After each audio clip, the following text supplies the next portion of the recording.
기독교를 기억하고 기념하는 종교라고도 합니다. 우리들의 삶 속에 주님께서 하신 일들을 기억하고 또 기념하고 감사하며 살아가는 것이기 때문입니다. 살아가면서 우리는 잘 기억하지 못하고 쉽게 잊어버리고 살아가는 것들이 참 많이 있습니다. 심지어는 꼭 기억해야 하는 감사한 것들에 대해서는 대수롭게 여기지 않고 쉽게 잊어버립니다.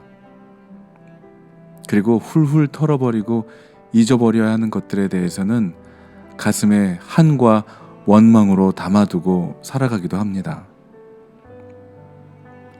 받은 복과 은혜를 생각해보면 이루 헤아릴 수 없이 많지만 이것 역시 하나님 중심으로 생각하며 살아가는 사람과 자기 중심적으로 살아가는 사람과의 차이가 나게 마련입니다. 가끔 상담을 하다 보면 사람들의 관계에 있어서도 서로 좋은 점이 있으면 어떤 것인지 한번 말해보라고 하면 한참을 생각해보고 난 후에야 대답을 하지만 나쁜 점을 이야기해보라고 하면 생각할 것도 없이 기다렸다는 듯이 술술 나오게 되는 것도 그 중심이 자기 자신에게 있기 때문일 것입니다. 오늘 여호수아 4장 본문의 말씀에 보면 이스라엘 백성들이 요단강을 건넌 후에 길갈에 요단강에서 가져온 돌 12개를 세워 주님이 그들에게 하신 크고 놀라운 일들을 기념하고 그리고 그들의 자손들이 이 돌들의 뜻이 무엇인지를 물어볼 때에 그들에게 이렇게 말해주라는 것이죠. 이스라엘 백성이 이 요단강을 마른 땅으로 건너갔다. 우리가 홍해를 다 건널 때까지 주 우리의 하나님이 우리 앞에서 그것을 마르게 하신 것과 같이 우리가 요단강을 다 건너갈 때까지 우리 하나님이 요단 강물을 마르게 하셨단다. 그렇게 하신 것은 땅의 모든 백성들이 주님의 능력이 얼마나 강하신가를 알도록 하는 것이고 여호와 하나님이 그들의 백성들에게 하신 그 일을 잊어버리지 않고 영원토록 하나님을 경외하며 살아가도록 하려고 이 돌탑을 쌓게 된 것이다 라고 말해주라고 하는 것입니다. 사랑하는 여러분, 우리들의 문제는 하나님의 은혜를 쉽게 잊어버리고 살아간다는 거예요. 지금까지 살아온 삶을 생각해 보면 한순간도 하나님의 은혜 없이는 살 수 없었음을 알면서도 그 사랑과 은혜에 감사하며 살아가는 그 유통기간이 오래 가지를 않는다는 것이죠. 일이 너무 잘 될 때도 교만에 빠지게 됩니다. 그래서 은혜를 잊고 살아가게 되죠. 마치 자신이 다 한 것인 양 살아갑니다. 그리고 어렵고 힘든 광야를 지나면서도 은혜를 기억하며 감사하기보다는 불평과 불만으로 앞서기도 합니다. 오늘 이 말씀을 묵상하면서 저와 여러분들의 길갈은 어디인지를 생각해 보았으면 좋겠습니다.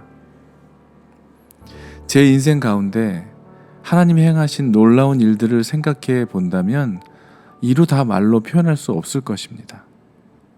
마치 하늘을 두루마리 삼고 바다를 먹물 삼는다 할지라도 한없는 하나님의 사랑을 다 기록할 수 없을 정도죠. 그런데 그때마다 하나님의 은혜와 사랑을 기억하고 감사하면서 하나님을 경외하기 위한 돌탑은 쌓고 있는가라고 하는 자문을 내 스스로에게 해보게 됩니다. 내 가슴 속에 주께서 행하신 수많은 일들을 기억하고는 있지만은 그 모든 일들을 잊어버리지 않기 위해서 그리고 다음 세대들에게 알려주기 위해서 그래서 하나님을 경외하는 삶을 살아가도록 하기 위한 돌탑을 여전히 쌓고 있는가라는 것입니다. 깊은 영적인 잠에서 깨어나지 못하고 잠자고 있었던 저를 깨우셔서 하나님의 품으로 아버지의 집으로 돌아오게 하신 컴백투미의 찬양을 작곡하게 하신 일, 가짜 돈이 진짜 돈으로 바뀌어서 쓸모없는 인생에서 쓸모 있는 삶으로 살아가게 하신 기적을 보게 하신 일, 인생의 방향과 목적을 상실한 길 잃은 삶에서 진정한 삶의 방향과 목적을 발견케 하신 일 등등, 그때마다 돌탑을 쌓았어야 한다면 저는 정말 이루 말할 수 없는 많은 돌탑을 쌓아야 했을 것입니다. 사랑하는 여러분, 여러분들의 길갈은 어디입니까? 잊고 살았었다면 다시 한번 기억해 보시기를 바랍니다. 우리들의 삶 속에서 주님이 행하셨던 그곳, 그리고 지금 우리가 살아가고 있는 이곳 역시 길갈이 될 수 있습니다. 주님께서 행하신 일들을 기억해 보십시오. 그래서 땅의 모든 백성이 주님의 능력이 얼마나 강하신가를 알도록 기념하고 전해 주십시오. 그리고 영원토록 주 우리의 하나님을 경외하는 삶을 사시기를 주님의 이름으로 축원합니다.